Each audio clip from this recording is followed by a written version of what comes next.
Hi and Happy New Year and welcome to 2026 in my sewing room. I'm starting the year with a vintage fabric haul and I'm going to show you all of the things that I've collected over the last few months. Then I'm going to be sharing my sewing and quilting plans for 2026 with you, and I'm going to finish off by doing some scrap fabric management and organisation to get me motivated for the year ahead.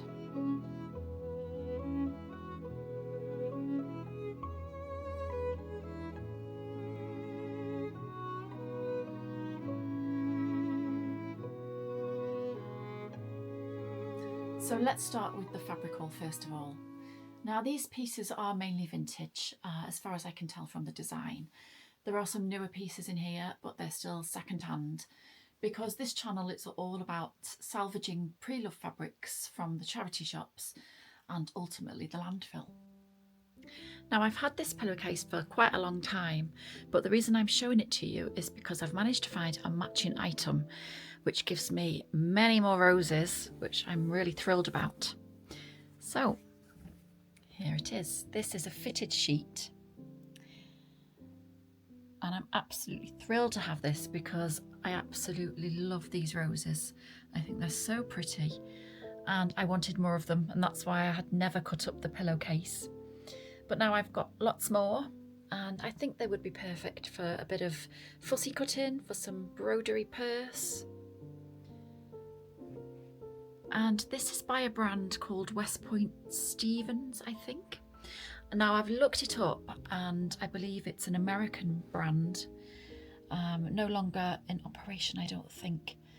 So this is a lovely vintage piece and I can't wait to start using this.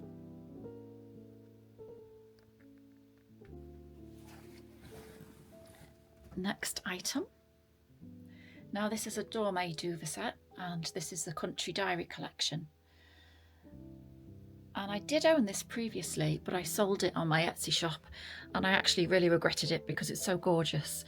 So when I found it in a charity shop, I had to just snap it up. It's got gorgeous blousey roses and it's double-sided with this pattern on the back.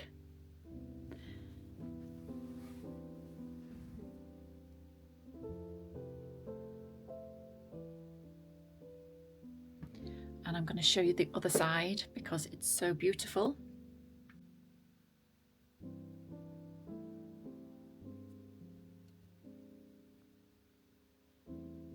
So on the front side of the duvet, it's got a border at the top of the duvet, and then at the bottom, it's got another flower border.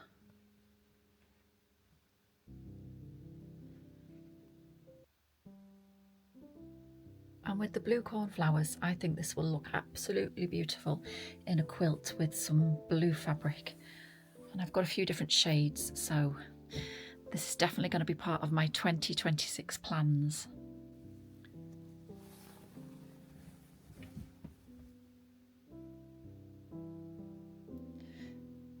So this beautiful fabric is actually a curtain. And you can see the ruffles there at the end. This is really cottagecore, absolutely gorgeous, and I love prints with borders on them. Now this is more of a duvet bedsheet type fabric. It's 50% poly, 50% cotton, and it doesn't have like the furnishing weight at all. It's quite fine and thin, so this will mix perfectly with the vintage duvets. So my next set of fabric, this here is an array of beautiful brushed cotton or flannel pillowcases. And from the look of the designs, they are pretty vintage, I would say. And I'm planning to make a quilt made entirely of brushed cotton. So that's why I'm collecting all of these. Some of these here I think I've already shown in a previous video, but they're together with the collection. So I'm going to show you so you can see what sorts of designs and colours that I can use for a brushed cotton quilt.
last lot of fabrics again is a nice array of pillowcases, and I think most of these are vintage, maybe a couple aren't.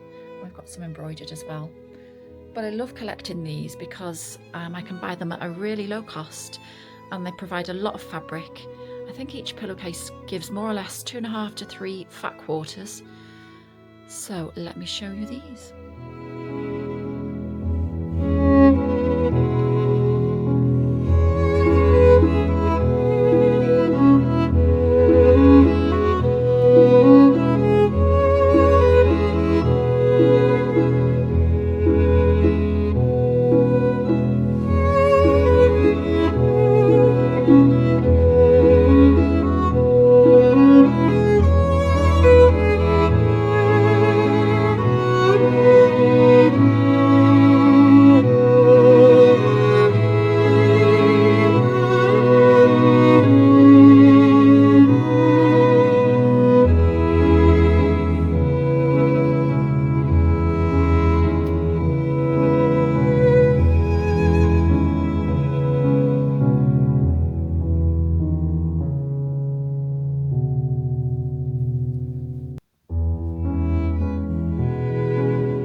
Local woods, and I thought I would walk and talk and share with you my plans for 2026.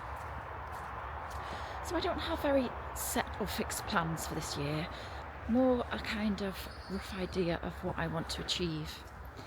I don't like to have set plans because I don't really want to place too many restrictions on myself. I want to be able to just enjoy the process of sewing. So in terms of the channel, I'd really like to post a bit more consistently. I know I don't tend to post very often, and I would like that to change. With work and family life, you know, it's tricky sometimes to get videos made. But so that's something I would like to prioritise more in 2026. So I'm going to try and prioritise my time a bit better, and hopefully with my other sewing plans I'll be able to do that. So one of my top priorities this year is to make more quilts for myself and my family to use. We tend to spend a lot of time sitting together in the lounge in the evening, and we just snuggle up with blankets, but I think it would be really nice to have some of my quilts that we can use. But I've noticed that when I make my more sort of artier quilts, like the gallery wall quilt and the fairy tale quilt, I tend to procrastinate over those quite a lot. So I'm thinking that I want to make some more functional quilts, specifically from the scraps that I've got, and make quilts that are just easy to piece and easy to quilt. So just maybe I'll be straight line quilting, something like that, so that I can build up some quilts to be used in the lounge. So that's kind of an important thing for me to do this year. And over the past year or so, I have built up a really good collection of fabric, as you will have noticed from the shelves, and I really want to make use of that fabric and limit my consumption a bit more. I mean, I'm not saying that I'm going to stop consuming at all, because it's an enjoyable part of this hobby, but I want to be a bit more selective about what I buy. I think the trouble with the way that I buy fabric, I choose to buy vintage sheets and fabric from charity shops. I really enjoy the thrill of seeking treasures, and you know, if you do see a beautiful vintage sheet or duvet or pillowcase or something that's, you know, handmade in a charity shop, then it's difficult to pass it by because it's there once. It's not something you can go online and order again. But I am going to try and just be a bit more selective at least about what I'm buying, and to really make use of the fabric on the shelves and to be less afraid of cutting it up and using it. I think essentially what I want to achieve this year is to sew more and procrastinate less. And that's easier said than done. But I was watching a YouTube video recently, and it was an interview with George R.R. Martin and Stephen King. And there was a really good discussion about sort of procrastination on that. And Stephen King was talking about how he is such a prolific writer. But essentially he was saying that when he gets writer's block on one particular book, he stops with that task and moves on to writing something else. And that's how he's able to churn out so much work. So I'm thinking that's a strategy that I could use for my quilting and sewing. If I get stuck on the more artsy quilts that I'm making, I should stop and I should do some more functional quilts, things that I don't really have to think about too much. And then of course I've got my current works in progress. I had a look on the shelf before and I think I've got about 8 projects on the go, which is kind of manageable and gives me a nice variety of things to work on. So I want to make more progress with those, but I'm not going to set very restrictive time limits on those because I'm really enjoying all of those projects. So let's head on back now to the sewing room, and I'm going to take stock of my works in progress, and I'm also going to be doing some sorting and organising of all of those scraps that I've got. They're just currently stuffed in boxes and not organised in a way that helps me to use them. So let's head back and get a nice hot cup of tea and enjoy being in the sewing room. So I'm going to do a little stock take before I make any further plans. Now this fabric originally was intended to be used for my Etsy shop, and that's on pause for the time being just due to time constraints. So you can see that obviously there's a lot of shelves here filled with fabric that nothing has been done to. And then all of my projects are on this shelf, and they fill up about half a shelf really. This is my English paper piecing project.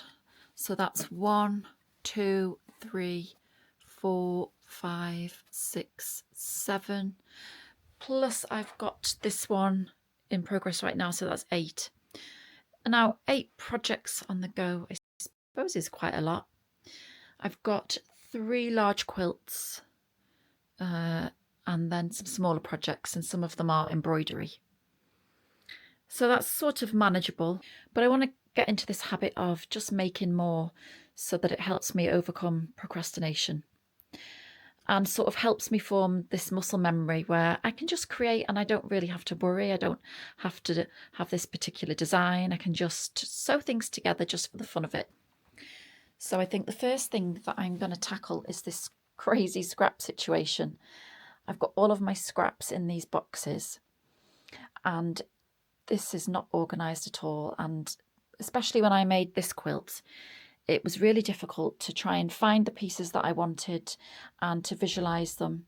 So I think what I'm going to do is iron these pieces and then sort them and categorise them and stack them nicely so that I can see what I've got, and it might just inspire me to make more things.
styles in the UK in the perhaps late 70s, 80s, then you'll probably recognise this. It's proper nostalgic. We all had the pillowcases and the fitted sheets, and I really love this. So I will use it at some point in a project.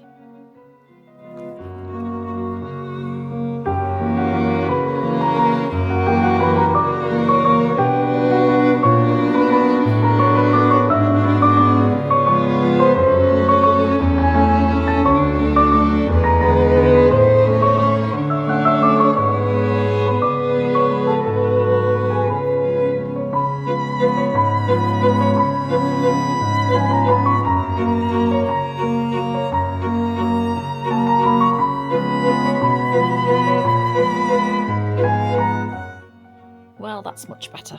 I've ironed some of the scraps, folded them and used some of these plastic boxes, and I can see what I've got now much more clearly. So this is going to be especially useful for my fairy tale quilt. So I've got many more scraps to sort out, so I'm going to crack on with that. But in the meantime, thank you so much for watching, and I shall see you in the next video. Bye.